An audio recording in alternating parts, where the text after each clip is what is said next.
부활의 주님이 분명히 살아나셨기에 부활의 주님이고 성경대로 살아나셨기 때문에 부활 주일로 저희들이 주님 앞에 영광을 돌리며 또 소망의 사람으로 저희들이 예배합니다. 우리 주님의 부활은 죽음을 이긴 날이고 정표고 우리에게 큰 힘이 되는 말씀이 아닐 수가 없습니다. 여러분은 예수님의 죽으셨다가 부활하신 것을 믿으십니까?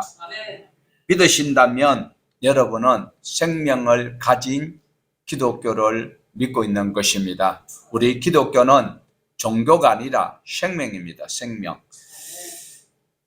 많은 신들이 있고 자기가 섬기는 각종 종교가 있는 그 중에 하나가 기독교가 아니라 선택의 여지가 없는 예수 그리스도가 내 구주가 된다는 것을 믿는 그것은 나의 죄를 짊어지고 죽었다가 다시 살아나시고 성천하시고 다시 나를 데리러 오실 그 주님을 믿는 그것이 바로 기독교입니다. 그것이 생명의 소위 말하는 종교이다라는 것을 기억을 하셔야 합니다. 요한복음 11장 25절에서 26절에는 우리 주님께서 하신 말씀입니다. 예수께서 이르시되 나는 부활이요 생명이니 나를 믿는 자는 죽어도 살겠고 물어 살아서 나를 믿는 자는 영원히 죽지 아니하리라. 이것을 여러분은 믿습니까? 믿었어야 하겠지요. 예수님 본인을 부활이라고 말씀을 하고 계십니다. 이 예수님의 부활은 우리 기독교의 제일 자랑이고 또한 기본인 것입니다.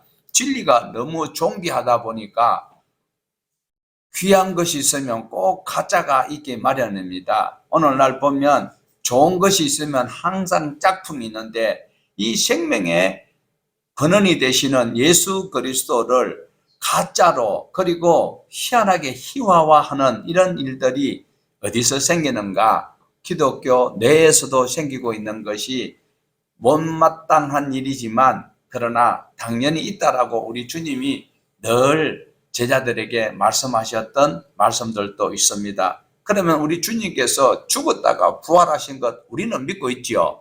그런데 기독교라고 하면서 기독교 신학자라고 하는 자들이 이런 말을 퍼뜨리고 있다는 것이 안타까운데 네 가지의 부활절에 대한 그런 루머가 있다는 겁니다. 음모설이기도 한 것이죠. 첫째는 기절설입니다. 예수님이 로마 군인들한테 너무 두들겨 맞아가지고 기절해버렸다는 거예요. 그래 기절해가지고 있는데 그래 돌무덤에 집어넣으니까 서늘한데 한참 있다 보니까 우리 주님께서 어서서해가 추워가지고 그래 하면서 일어났다라는 그래서 기절했다라고 이렇게 이야기하는 신신학자들이 있습니다. 그리고 두 번째로는 도덕설이 있어요. 제자들이 신격화하기 위해 가지고 주님이 죽으셨는데 죽었다가 살아날 리가 만무한데 그 시신을 훔쳐가지고 어디 감춰두고는 살아났다 이러면서 도덕질을 해가지고 도덕설을 퍼뜨리는 이런 말을 하는 자가 다 종교가 하는 것이 아니고 기독교 안에서 그렇게 이야기를 하고 있다는 겁니다. 또 어떤 설이 있는가 하면 예수님의 제자들 뿐만 아니고 예수 믿는 자들 중에서 어떤 분들이 제일 열정이 많아요. 지금 우리 기독교 현상 속에서도 보면 남자가 많아요, 여자분들이 많아요. 여자분들이 많았어요. 그런데 예수님을 따라다니고 예수님이 십자가에 못 박히실 때까지 십자가 밑에까지 동행했던 분들이 여자분들인데 그분들이 너무 예수님을 흠모하고 연모하고 그래서 하나님 앞에 기도하다 보니까 환상으로 살아나는 것으로 이렇게 봤다라는 거예요.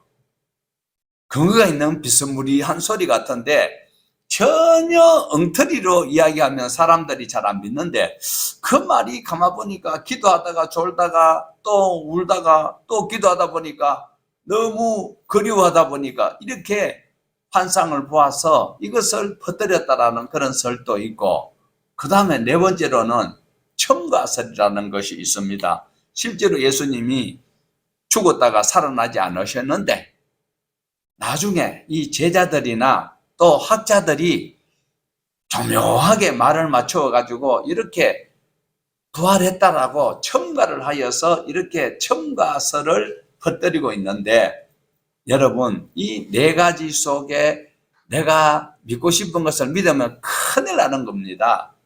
우리 주님이 여러분을 위해서 십자가에서 모든 것을 짊어지시고 다 이루셨다라고 하셨던 그분이 다시 사흘째 살아났었어요. 하루 24시간인데 24시간 만에 살아난 것이 아니고요. 3일째 살아나셔서 우리에게 부활의 소망을 주시는 그리스도가 우리 구주 예수 그리스도라는 것을 꼭 기억을 하셔야 합니다. 우리 주님은 혹시 부활했을 수도 있을지도 모른다라고 믿으시는 분 손 한번 들어보세요. 우리 주님이 확실히 부활했다면 아멘 하시기 바랍니다. 정말로 우리 주님은 확실히 부활하셨습니다. 구약에도 우리 예수님은 그냥 오고 싶다고 이래 설렁설렁 이래 오신 것이 아니에요. 아까 우리 성경 퀴즈도 봤지만 예수님이 왜 십자가에 달렸었을까? 하늘에 있으니까 하도 심심해가지고, 그래서 UFO를 타고 이래 오셔가지고 경험하려고, 또는 내가 하나님의 아들이니까 능력을 행하려고 오신 것은 아니다라는 거예요.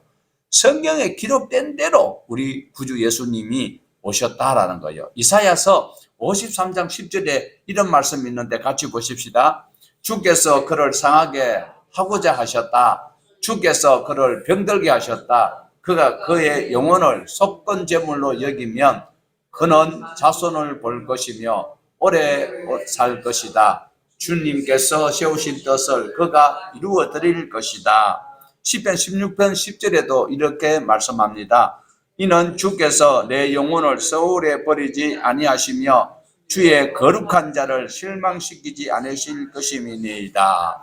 신약성경 고린도 전서 15장 3절에서 4절은요, 같이 보십니다. 내가 받은 것을 먼저 너희에게 전하노니 이는 성경대로 그리스도께서 우리 죄를 위하여 죽으시고 장사 지낸 바 되셨다가 성경대로 사흘 만에 다시 살아나셨다라고 말씀하고 있습니다. 구약에 예언된 대로 예수님이 무단히 아니오셨잖아요. 예수님이 어디에 태어난다라고 미가서 5장 2절에 분명히 말씀이 예언되어져 있었고, 베들레헴에서 출생하셨고, 그리고 성장하신 것은 갈릴리 나사렛에서 먼지가 펄펄 나는 시골 동네에서 우리 주님이 사셨다가, 또한 공생에도 화려한 예루살렘 성에서 하기보다는 어떻게요? 가버나움 지역으로, 소외된 지역으로 다니면서 복음을 전가하셨던 그분이 바로 성경 예언된 대로 활동하시고 성경대로 죽으시고 성경대로 살아나셨다라는 것을 꼭 기억을 하셔야 합니다. 그런데 예수님의 제자는 12명이었습니다. 그렇지만 주님을 가장 섬기고 우리에게 모범적으로 성도의 모습을 보인 분들은 바로 여자분들이었다. 십자가 밑에까지 쫓아간 다른 자들은, 남자들은 다 도망가 버리고, 물론 요한은 옆에 있었습니다. 그때에 예수님의 모친과 다른 마리아들은 그 현장에 있었던 것처럼 믿음의 사람들이 바로 여인들이었는데, 그 여인들이 부활의 주님을 가장 먼저 알게 되고 만나게 되었다라는 것을 우리는 정말 귀감으로 삼아야 합니다. 막달라 마리아와 다른 마리아입니다. 예수님의 무덤을 그들이 찾아가셨습니다. 그것이 바로 주일날 아침이었습니다. 부활의 아침이었지요. 그 부활의 아침에 이 여인들은 주님을 너무 사랑했기 때문에 그 시신에 향유라도 발라드리려고 향품을 들고 그 무덤으로 가면서 걱정이 이만저만이 아니었습니다. 장정들도 옮길 수 없도록 그 무덤에 돌문을 봉인을 해놨는데, 그 로마 군인들은 힘이 센 분들입니다. 그렇고 또 여자분들로서 여자분도 뭐 우리 문체부 장관했던 장미란 그 역도 선수 같은 분들의 힘이 세겠지만 대부분 그런 여인들이 걱정을 하고 갔는데 그 문이 열려 있었다라는 것입니다. 돌무덤이 옮겨져 있었다라는 것입니다. 여인으로서는 도저히 열 수 없는데도 그들이 그래도 주님을 사랑하여서 그 시신을 향유라도 발라드리려고 갔다가 부활의 현장을 목격하게 되었다라는 것입니다. 그 돌을 누가 옮겼습니까? 예수님이 직접 나오셔서 옮겼을까요? 추정컨대 이거는 근거가 없습니다. 그렇지만 천사가 옮겼을 가능성이 많습니다. 예수님이 시험 받으시고 광야에 40일 금식 끝나고 나니까 어떻겠어요? 천사들이 수종들었거든요. 예수님이 직접 하신 것이 아닐 것은 분명히 피조물인 천사들이 주님의 그 시신을 봉하여 놨던 그 돌문을 열었다라고 볼 수가 있습니다. 그러면 그 무덤은 주님이 부활했기 때문에 그 속에 주님이 앉아 계신 것은 아니었죠. 그러면 그 무덤은 어떻게 되는 거예요? 꽉 차 있는 무덤입니까? 빈 무덤일까요? 빈 무덤이다라는 겁니다. 그렇다면 그 무덤이 비어있다라는 것이 우리에게 주는 교훈은 무엇일까요? 누가복음 우리 본문을 우리가 조금 전에 보았습니다. 24장 5절에서 6절입니다. 7절까지 보시는데 우리 같이 보십시다.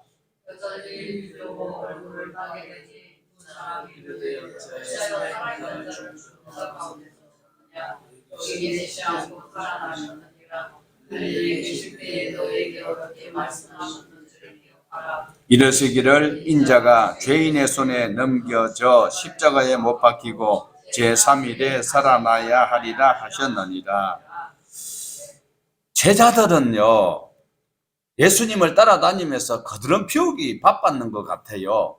그런데 주의 말씀을 귀담아 듣고 어려운 일이 있을 때, 힘든 일이 있을 때에 이 여인들의 신앙을 우리는 본받아야 돼요. 하나님의 말씀이 능력이 있거든요. 하나님의 말씀을 이들이 기억을 하고 자기네들이 주님을 사모하고 있었다라는 거예요. 주님이 평소에 하셨던 말씀, 갈릴리로 가신다는 말씀을 드렸습니다. 그리고 이제 무덤이 비어있는 것을 보고 그들이 제자들이 문을 꽁꽁 닫아놓고 숨어있는 그 집으로 향하여 가서 부활의 소식을 알리고 있습니다. 확실하게 내가 보았는데 그 문이 열려있고 안에는 시신이 없더라. 이랬을 때에 요한복음에 보면 쫓아갔던 제자가 베드로와 요한이었습니다. 베드로가 확 달리기도 잘하는 것 같아요. 1등으로 가가지고 그 무덤 안에 확 들어가서 좌우로 살펴보니까 없다, 가자. 그런데 요한은 쫓아가서 보니까 안에 이래 살펴보니까 무덤이 없어요. 무덤이 있는데 주님이 안 계셔. 주님은 고사하고 뭐요? 시신이 없어. 그런데 세마포가 딱 개켜져 있더라라는 것까지 세밀하게 기록한 그 사도가 요한이었지요. 자, 만일 제자들이 숨겨놓고 이렇게 예수님이 부활했다고 자기 목숨을 담보할 수 있을 만한 제자들이 아닌 거예요. 이 당시에는. 왜요? 성령님이 강림하지 아니하면은요 제자들 다 겁쟁입니다. 요한복음 21장에 보면요 부활의 주님을 만났던 베드로는 다 때려치워버리고 고기 잡으러 가는 거예요. 여기에 여러분도 신앙생활하고 지금 앉아서 거룩하게 권사님으로 장로님으로 집사님으로 계시지만 집안에 환란이 오고 시험이 좀 오고 어려움이 있으면 에이 모르겠다 하면서 세상으로 주님을 등지고 나갈 분들이 몇몇 분 계신다고 볼 수 있어요. 왜? 여러분 신앙을 평가하는 것이 아니라 주님의 말씀을 늘 붙들지 아니하면 따라다니면서 주님 앞에 목숨까지 바치겠다고 했던 베드로에게 예수님이 네가 닭 2번 울기 전에 나를 몇 번? 이런 모습 7번? 3번입니까? 예. 그러면 안 되지요. 자, 이렇게 우리의 신앙은 다짐을 해야 합니다. 다시 한번 우리 24장 6절을 보시겠습니다. 여기 계시지 않고 살아나셨느니라. 갈릴리에 계실 때에 너희에게 어떻게 말씀하셨는지를 기억하라. 저와 여러분은 어려운 일이 있습니다. 힘든 일이 있습니다. 욥에게도 어려운 일이 있었다면 우리에게는 당연하지 않을까요? 우리를 힘들게 해서 좌절하도록 하시는 하나님이 아니라 우리를 시험과 역경 속에서 신앙을 검증하고 상 주시려고 그렇다라는 것을 꼭 기억을 하셔야 돼요. 그러니까 창세기부터 요한계시록까지 있는 말씀을 늘 기억을 하셔야 돼요. 여기 계시지 않고 살아나셨느니라. 갈릴리에 계실 때에 이 소리는 평소에 주님이 공생에 활동하실 때에 하셨던 말씀, 여러분이 가지고 있는 성경 읽을 때마다, 설교 들을 때마다 그 말씀을 내 삶에 적용하면서 살아라는 거예요. 수 틀리면 성경 치워버리고 그냥 다른 거 보고 막 그냥 비유하면서 비유를 마시지 말고. 갈릴리는 어떤 곳입니까? 우리 주님께서 소금장을 하던 시절부터 살았던 곳이 갈릴리 나사렛 지역이었습니다. 거기서 우리 주님께서는 많은 사람들을 만나 주셨고, 그리고 병든 자도 치료해 주시고, 가버나움 지역으로 그 디베라 바닷가로 다니면서 하나님의 나라를 증거하면서 실제로 모범을 보셨던 그 현장이 갈릴리였다라는 것입니다. 갈릴리를 꼭 기억을 해 놓으시기를 바랍니다. 우리 주님께서는 멸시 천대받는 이런 후진 그런 지역인 갈릴리 지역에서 우리 주님께서는 사셨다라는 것을 기억을 할 필요가 있습니다. 그리고 부활하신 주님은 갈릴리에 가장 먼저 찾아가셨다라는 것을 기억을 하셔야 합니다. 여러분이 오늘도 주의 말씀 안에서 살아가야 되는 것은 우리 주님께서 갈릴리에 있을 때에 어떻게 했습니까? 많은 기적을 일으켰습니다. 물론 그 한 지역에서 하신 것은 아니에요. 그러나 사역의 대표지가 바로 갈릴리라는 것을 우리에게 보여주고 있습니다. 많은 사람들이 5,000명이 떡 5개와 물고기 2마리로 먹었을 때에 환호하고 왕으로 삼으려고 했습니다. 그뿐만 아니라 종려주일날 우리가 보셨지만은 종려가지를 꺾어놔 놓고 호산나 호산나 다윗의 자손으로 오시는 그 메시아를 영접했던 그런 환호성이 들렸을 때도 우리 주님께서는 그들이 떠받드는 그러한 호의에 흔들리지 않으셨다. 십자가 지시기로 결단하시고 저와 여러분의 죄를 청산하시려고 각오하셨기 때문에 많은 사람들이 추앙하고 추대하고 환호하는 그 소리에 우리 주님은 들뜨지 아니하셨다라는 것입니다. 그 당시에 갈릴리 지역에 살고 있던 많은 사람들은 될 수 있으면 그 지역을 벗어나고 싶어 했습니다. 그 지역에 있는 사람들이 멸시했습니다. 사마리아 사람 다음으로 갈릴리의 나사렛에 있는 사람들을 비하하는 그런 지역이 갈릴리 지역이었다라는 것입니다. 그러므로 오늘 저와 여러분은 우리 주님께서 부활하시자마자 왜 갈릴리로 가시는지를 살펴보셔야 합니다. 여러분의 갈릴리를 사랑하셔야 합니다. 나의 갈릴리는 어디인가 잘 기억을 하십시오. 나는 어쩌다가 이 환경에 살아야 되는가? 내 처지가 왜 이렇게 되어 있는가? 그것이 여러분의 갈릴리라는 거예요. 우리 주님은 부활하시자마자 바로 공생애를 시작하기 그 전까지 살아셨던 갈릴리로 찾아가셨다라는 것에 주목하셔야 합니다. 여러분의 갈릴리, 여전히 나는 아직까지 채우지 못한 것이 있고, 여전히 내가 하고 싶은 것이 있고, 나에게는 약점이 있고, 나에게는 병약한 것이 있고, 나는 이러이러한 것이 모자라는 것이 있다. 그 현장이 갈릴리가 된다라는 것을 기억하시고, 갈릴리로 찾아가셨던 그 주님이, 부활의 주님이 다시 찾아가셨다면 그곳에서 제자들을 만나기를 약속하시고 부활하시자마자 먼저 그곳으로 가셨다라는 것을 기억을 하셔야 합니다. 갈릴리에서 배우리라. 자, 우리 마태복음 28장 16절을 보십시다. 11제자가 갈릴리에 가서 예수께서 지시하신 산에 이르러 예수를 배웠고 경계 여러분, 누군가가 약속되지 아니하고 그곳에 가서 무작정 기다리는 것만큼 어리석은 것이 없어요. 저와 여러분이 예수를 믿는 이유가 무엇입니까? 약속을 붙들고 예수를 믿어야 돼요.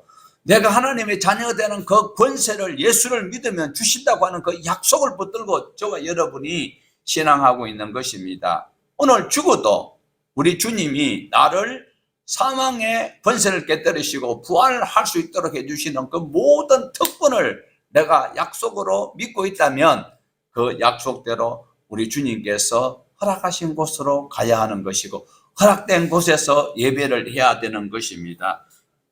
부활은 우리 하나님의 최후의 승리를 말씀하고 있습니다.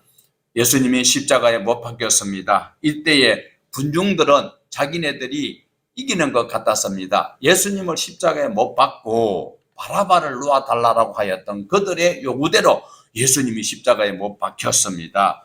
로마가 승리하는 것 같았습니다. 군중들이 추대하고 있는 그 왕을 죽였기 때문에 로마가 승리했는 것 같았습니다. 가룟 유다의 뜻이 성취되었는 것 같기도 한 것입니다. 그러나 세상 사람들의 지혜가 자기네들이 요구하는 대로 되었기 때문에 안심을 하고 있는 듯한 모습도 보입니다. 그러나 우리 주님이 죽었다가 살아나시니까, 그리고 성령님이 오셨을 때 베드로가 외치니까 5,000명이나 회개하고 하나님 앞으로 돌아왔습니다. 그렇지만은 가룟 유다는 자살하고 말았습니다. 마귀는 사망의 권세를 자랑하고 있었지만 그 사망의 권세가 박살박살나고 말아버렸습니다. 결국 마귀는 예수님 앞에 무릎을 꿇고 말았다는 사실입니다.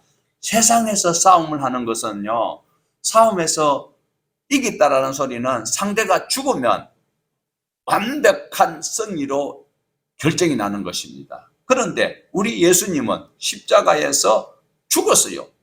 마귀들과 세상의 대제사장과 서기관들과 바리새인들의 음모 속에 로마의 힘을 빌려서 예수님이 마귀의 권세 아래 진 것 같아서요, 십자가에서 죽어버렸어요. 그러면 마귀가 이기는 거잖아요. 영원히 세상의 법칙으로는 상대가 죽으면 무조건 승리하는 거예요. 그런데 세상에 사흘 만에 예수님이 살아나 버렸다라는 것은 사망의 권세를 깨뜨렸다라는 것입니다. 죄의 삭선 사망입니다. 여러분, 우리가 살아가는 동안에 어떤 누구도 그 죽음을 피해갈 수가 없습니다. 저와 여러분은 죽는 것이 아니라 우리 예수님 믿는 사람은 산다라는 표현이 우리에게 더 확실하게 믿어져야 할 것입니다. 모든 인간은 죽음의 길로 죽음의 권세 앞에 무릎을 꿇을 수밖에 없습니다. 예수님의 부활은 성도의 신앙의 보장이다라는 것을 할렐루야로 화답을 하여야 할 것입니다. 만약에 예수님이 부활하지 아니하시고 내가 다 이루었다고 딱 돌아가셨는데 무덤 안에 아리마대 요셉이 판 새 무덤 좋다고 거기서 계속 영면을 하셨다면 저와 여러분 오늘 이 자리에 있는 것만큼 바보 천치가 없는 거예요. 뭐 마음대로 즐기지도 못하고 절제된 삶을 살아가면서 이 사람들만큼 불쌍한 사람이 없는 거지요. 그런데 우리 주님은 부활의 첫 열매가 되셔서 우리에게 얼마나 소망이 되십니까? 부활이었다면 우리 믿는 것이 헛것입니다. 정말로 편리한 종교들이 얼마나 많습니까? 그런데 우리 기독교는 배타적인 종교입니다. 예수님만 믿어야 됩니다. 하나님만 믿어야 됩니다. 성령님이 감동감하실 때에 그대로 순종하셔야 합니다. 하나님을 사랑해야 된다라고 할 때에 그럼 하나님만 믿으면 되냐? 아니에요. 이웃을 내 몸같이 사랑하라라고 말씀하십니다. 그런 분들이 섬기는 예수님이 우리의 구주가 되시고 하나님이 우리 아버지가 되신다는 사실입니다. 부활이 없다면 그거 헛것이지요. 부활이 있기 때문에 우리는 배타적인 소리를 듣더라도 구별되게 하나님의 말씀 안에서 끝까지 부활의 주님이 나를 데리러 오실 그때까지 우리는 신앙을 해야 할 것입니다. 부활이 없다면 수단과 방법을 가리지 아니하고 국회의원이 돼야지요. 국회의원이 되면 국회에서 입법을 발의하면서도 그거 뭐라 그러지? 코인 보고 뭐라 그래요? 그런 걸 내가 돈을 벌 수 있잖아요. 자기 권력을 가지고.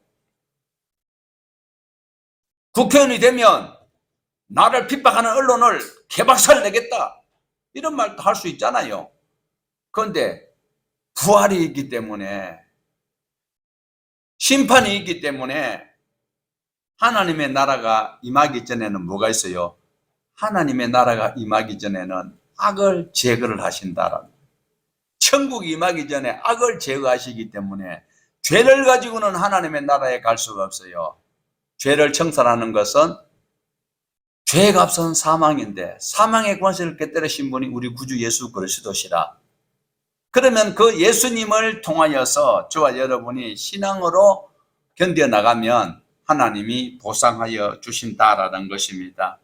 우리에게는 천국의 보상이 있기 때문에 현실을 서러움 당하면서도 내가 손해보면서도 절제하는 신앙으로 하나님께 기도하면서 오늘 또 우리는 견뎌나가고 있다는 사실입니다. 고린도전서 15장 16절에서 18절 같이 보십시다.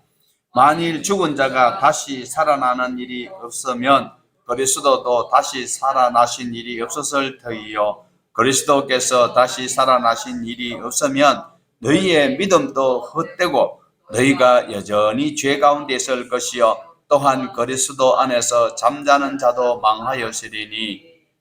자, 우리 19절에서 20절도 보십니다. 만일 그리스도 안에서 우리가 바라는 것이 다만 이 세상의 삶뿐이면 모든 사람 가운데 우리가 더욱 불쌍한 자이리라. 그러나 이제 그리스도께서 죽은 자 가운데서 다시 살아나사 잠자는 자들의 첫 열매가 되셨도다. 예수 믿을 만하지요? 암행의사 출두할 때, 암행의사 출두하기 전까지 암행의사가 여러 가지로 업신여김을 당할 수 있습니다.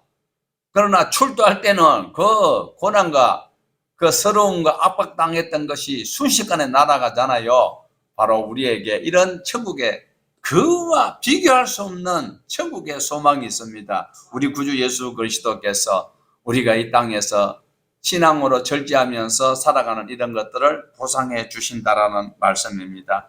우리 15장 고린도전서 15장 57절에서 58절을 읽고 마치도록 하겠습니다. 어떤 주님이 우리 주님이신지 시작. 우리 주 예수 그리스도로 말미암아 우리에게 승리를 주시는 하나님께 감사하노니 그러므로 내 사랑하는 형제들아 견실하며 흔들리지 말고 항상 주의 일에 더욱 힘쓰는 자들이 되라. 이는 너희 수고가 주 안에서 헛되지 않은 줄 알미니라. 아멘. 주님이 우리 주님이십니다. 우리의 모든 것을 보고 계십니다. 모든 것을 응원해 주십니다. 이루시는 우리 주님, 부활의 첫 열매가 되신 주님이 우리에게도 소망 주셨으니 그 주님 모시고 승리하기를 주님의 이름으로 축복합니다.